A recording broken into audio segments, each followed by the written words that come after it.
When I was at university, I did a business course that covered advertising, marketing, sales and public relations. I'm really glad I did this particular course as, although it was vast, it gave me an overview of business in general and the different careers in communications. While I was studying, I realised that I was most interested in public relations, and so I joined a couple of associations so I could start networking before leaving university. Through one of the organisations I joined, I was able to meet lots of experienced professionals who gave me advice on getting into the industry. I was also offered an internship in my final year. This meant I could build up my portfolio even before I'd finished studying. I think that it's extremely important, especially today when there are so many people wanting to work in PR, to do an internship to A, get a foot in the door, and B, have more on your CV than simply your studies. You have to show willing and prove that you're an enthusiastic, ambitious person who wants to succeed. It was hard studying and working at the same time, but at least it prepared me for the deadlines and long hours you're expected to put in with a PR job. My internship also meant that I built up a list of contacts in the media and PR industry itself. Both areas were very important in helping me get my first job as an account coordinator with a corporate public relations agency. I had to write and proofread flyers, keep track of media databases and other admin-type stuff. It wasn't the most exciting of jobs, but at least it gave me a better insight into PR and helped me decide what I wanted to do after. I didn't have much journalism experience either before working for this company, so I learnt that as I went along. After about 9 months, when I felt ready to tackle something a bit meatier, I applied for a job, still within the same company, with more responsibility. I became an account executive and very quickly felt at home in my new job. That was about 2 years ago. I've much more contact with our clients, and I play a large role in developing public relations strategies. I still do a lot of writing with press releases, but I'm also more involved in organising special events like press conferences. I love what I do because I get to meet loads of different, interesting people every day. You have to be quite outgoing and able to communicate easily, which I guess is more of a talent than a skill. If I had to start again, I'd choose to do a journalism option at university, as employers like you to have a journalism background. Otherwise, getting an internship was the best thing I've ever done, and I'd do it again, no problem. OK, Craig and Gavin, I realise that there have been some problems between you recently, and I'd like to try and sort them out right now. Gavin, can you tell me why you think this problem has arisen now? You're asking me? I really have no idea. I mean, I came into this job a year ago with a special project to do. I had a very positive attitude. I was excited about it.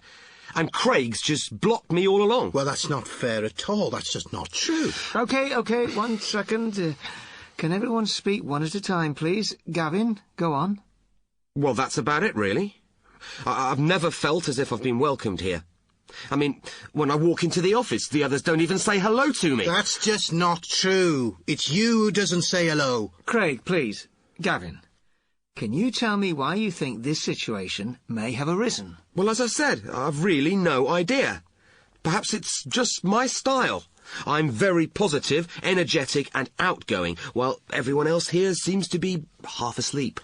Listen, I don't think that personal, judgmental comments like that help. Can we just stick to facts rather than opinions? OK, well, I could see right away that some changes needed making here, so I set about making those changes. And was that part of your job description? Job description? job description. That's all I ever hear round here. That's the problem with this place. There's no initiative, no energy. OK, Craig, would you like to tell us what you feel the problem is? Well, I think it's quite clear, isn't it? That's it.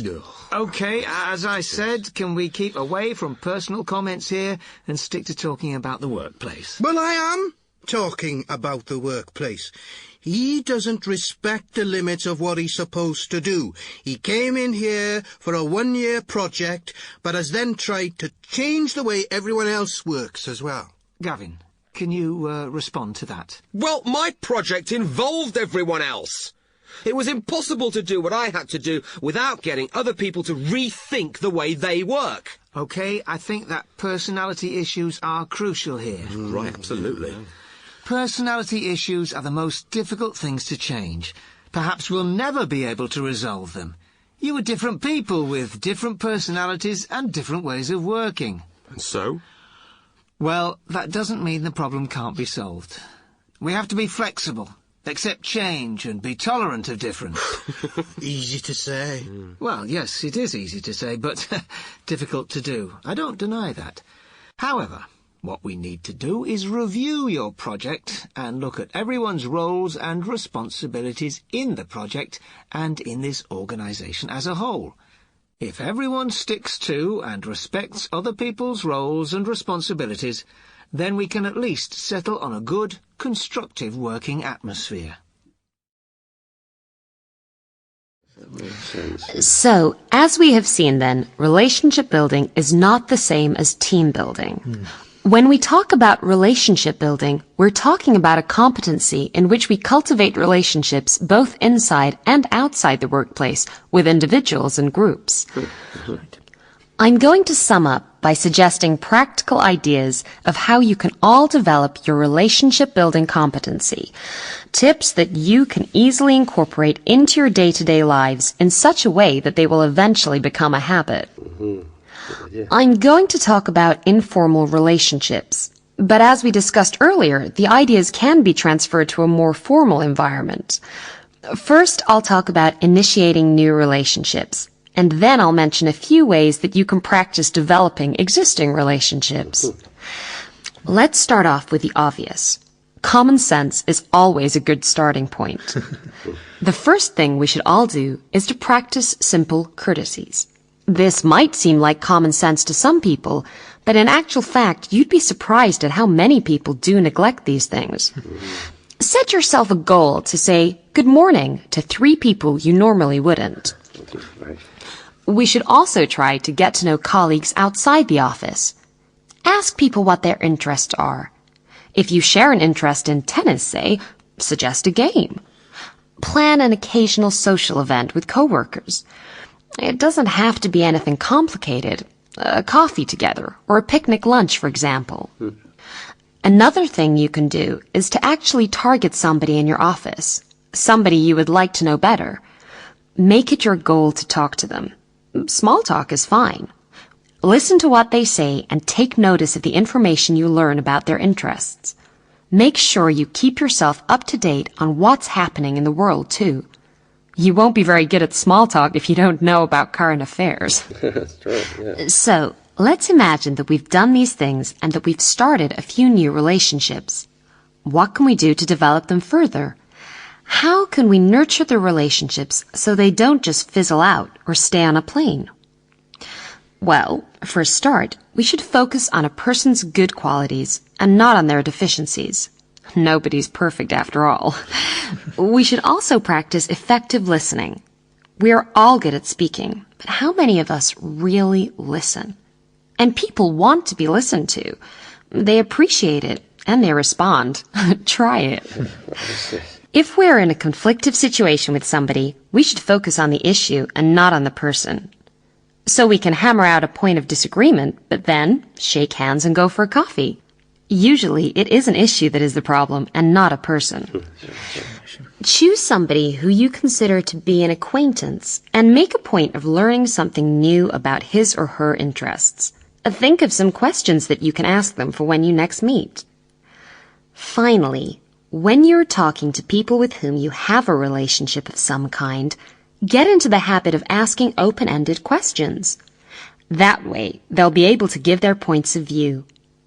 Sometimes people just need to have the chance to say what they think, and very often it doesn't happen.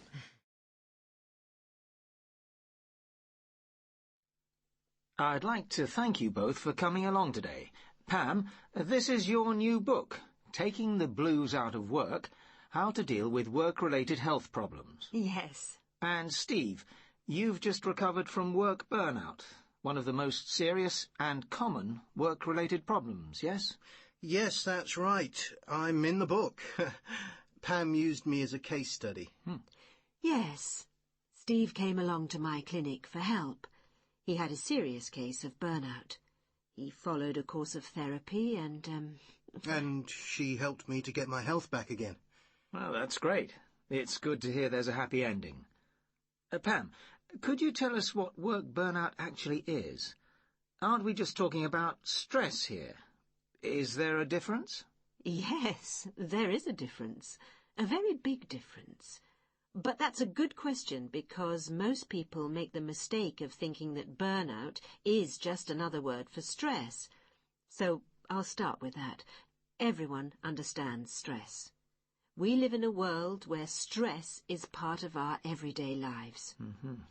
Burnout can be the result of too much stress, but it isn't the same thing. I once heard somebody say that if stress is like drowning in an overload of work, burnout is more like being all dried up. With stress, we lose our energy. With burnout, we lose much more, our motivation, our hope. And one very important difference between stress and burnout is that we know when we're stressed, but we don't usually realise we are suffering from burnout. Until it's too late. Exactly. Steve, how did you know that your problem was more serious than just being stressed? Well, I didn't realise myself. Other people realised first. I changed my behaviour and started feeling really negative and cynical about everything. That wasn't me at all. I've always been a happy-go-lucky sort of bloke. It got to the point where I felt so hopeless and depressed that I couldn't even face getting up in the morning. My wife made me an appointment with the doctor. He was helpful and referred me to Pam. But Steve was lucky to have the support of his family and friends. It's difficult to get better on your own. It's important to do normal things. Exercise, socialise, go for a walk, meet a friend for a coffee. And did Steve need medication? No. We decided to try with everything else first. Medication can be effective. Antidepressants aren't the same these days as they used to be, but Steve got better without any. In fact, it was something he felt quite strongly about. I don't even like taking an aspirin unless I really have to, so I think I made a real effort to listen to Pam and do the things she suggested. I even started meditating. Meditating? Yes, it can really help. It calms the mind and helps to shut out the world's distractions. And how are you now, Steve? I feel great. Better than I have for years. Well, I'm glad to hear it. Now let's talk a bit about the more general picture.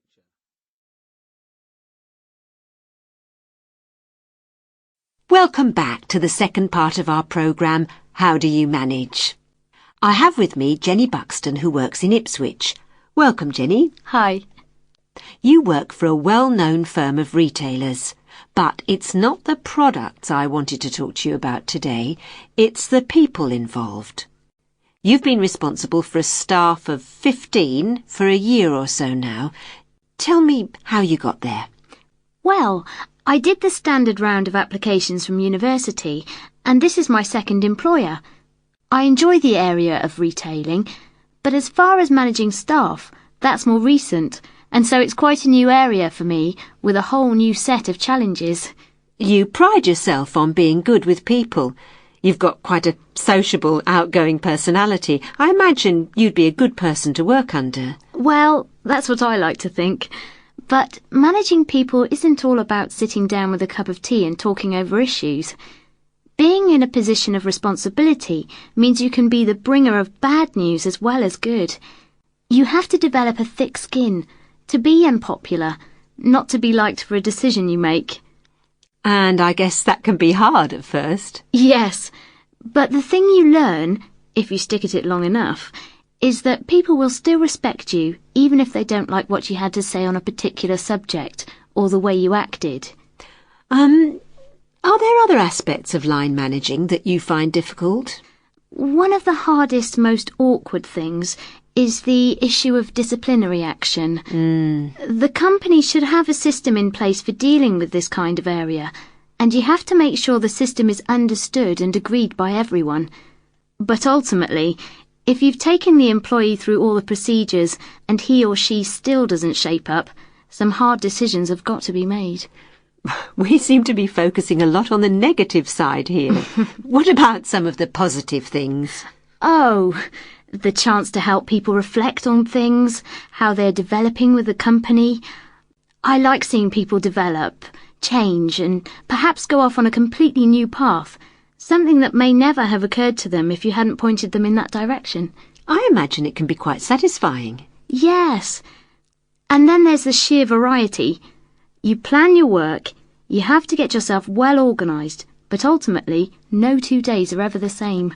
There's always a new challenge, and I like that more than anything.